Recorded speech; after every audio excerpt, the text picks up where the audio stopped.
개교에 넘어간 법화 장군. 청나라가 만주에서 일어난 후 국세를 확장하고 대군을 이끌고 파죽지세로 조선을 침략하던 병자 호란 때의 일이다. 임금이 피난가 있는 남한산성 밖에서는 매일 치열한 싸움이 벌어지고 있었다. 그러나 우리나라 군사라야 모두 1만 2천 명에 불과했고 청나라 군사는 10만이 넘었으니 그야말로 중과부적이었다. 산성한 임금의 편전에서는 매일 어전 회의가 열리고 항복을 하자느니 최후의 한 사람까지라도 싸우자느니 하고 대신들의 의견이 분분하였다. 한편 청나라 군사들은 남한 산성이 천년의 요새가 되어서 아무리 해도 함락시키지 못하겠으므로 산성 안의 식량이 떨어지면 스스로 항복할 것이라 하여 별로 싸움을 돋구지 않고 시일만 끌었다. 차츰 시일이 지남에 따라 산성 안에서는 청나라 군사가 예상한 대로 식량이 떨어져 가고 신하들과 백성들은 차츰 동요하기 시작했다. 이러할 때 원두표 장군이 왕 앞에 나와서 아뢰었다. 소신이 죽기를 결심하고 나가서 싸우려 하오니 군사 3천만 풀어주시기 바라옵니다. 연로하신 장군이 어떻게 싸우겠다는 거요? 잠시 기다려보도록 하시오. 이대로 있다가는 산성이 적에게 함락당하게 될 듯합니다. 앉아서 죽음을 당하는 이보다 가서 싸우는 것이 마땅한가 하나이다.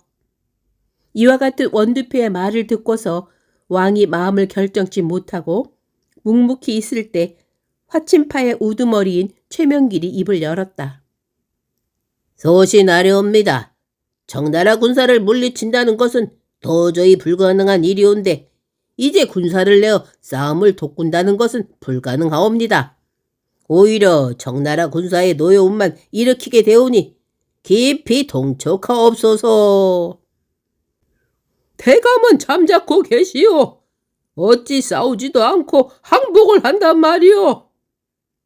만약에 성이 함락되는 날이면 상감아마 이 나라 모든 백성들에게 어떠한 환란이 닥쳐올 것인가 생각해 보시옵소서.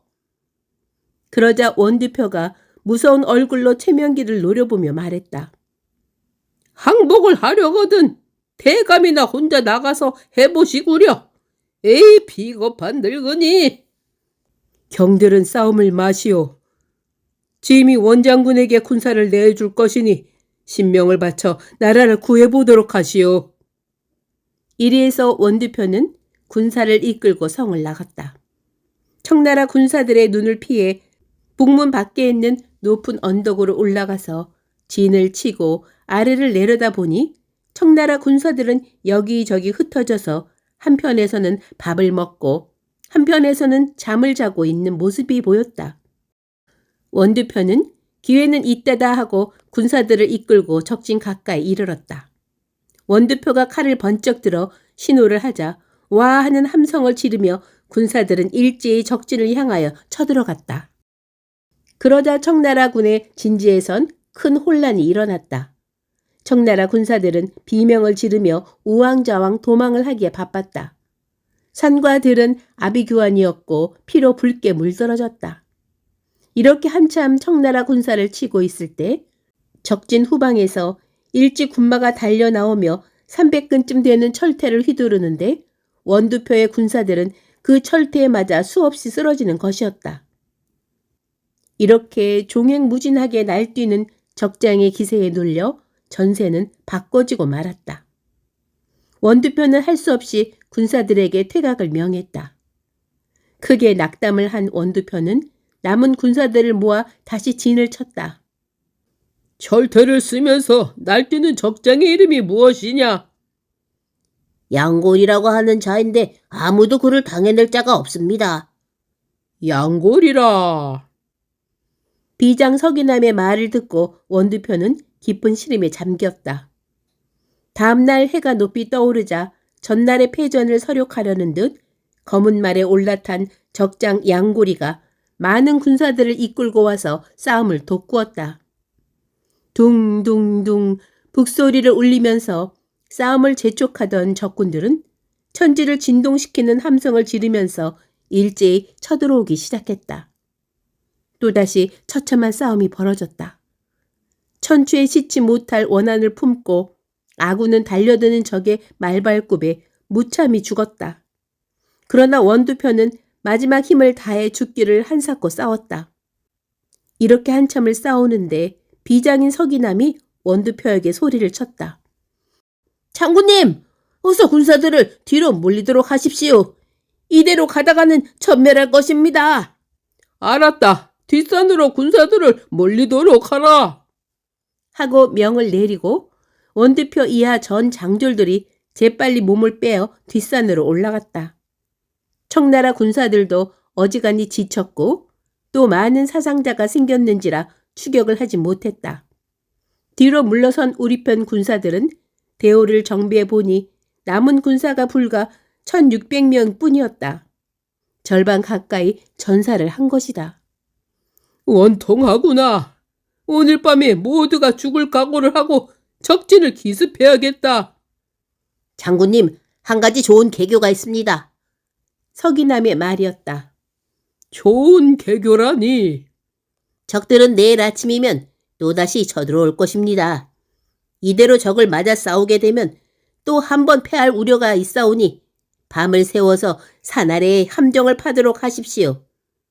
길고 깊은 함정을 판 다음 적장 양고리를 그리로 유인해서 함정에 빠뜨리면 쉽게 잡을 수 있을 것입니다. 내 말이 맞다. 참 좋은 의견이다. 이리하여 날이 어두워지자 군사들을 독려하여 밤새도록 함정을 팠다. 날이 밝자 청나라 장수 양고리는 다시 군사를 이끌고 성 밑에 이르렀다. 이때 서기남은 다시 원장군에게 말하기를 제가 군사 500을 이끌고 선봉장으로 나가겠습니다. 거짓 싸우는 채 하다가 도망쳐 올 때 양고리가 추격을 할 것인즉 그때 양고리가 함정에 빠지기를 기다렸다가 공격을 하십시오. 알았다. 문을 빈다. 서기남이 500의 군사를 이끌고 산을 내려갔다. 밤새 파놓은 함정을 지나서 적진 앞에 이르자 청나라 군사들은 기다렸다는 듯이 노도와 같이 달려나왔다. 적당한 거리를 보아 서기남이 군사들에게 신호를 하고 도망치기 시작했다. 청나라 장수 양고리는 300근짜리 철퇴를 휘두르면서 서기남을 바짝 추격해왔다. 거의 서기남의 뒤에까지 다가와서 철퇴로 내리치려는 찰나에 말의 앞발이 푹 땅에 빠지면서 함정에 빠지고 말았다. 이 광경을 산 위에서 바라보고 있던 원두표와 군사들은 와 하는 환호 소리를 내며 산 아래로 달려내려왔다. 양고리를 잃은 청나라 군사들은 양고리를 구해보려고 달려들었으나 사기충천한 우리 군사들에게 물리었다. 이로써 한 사람이 능히 만 사람을 당해내는 청나라 장수 양고리를 잡아 죽일 수 있었다.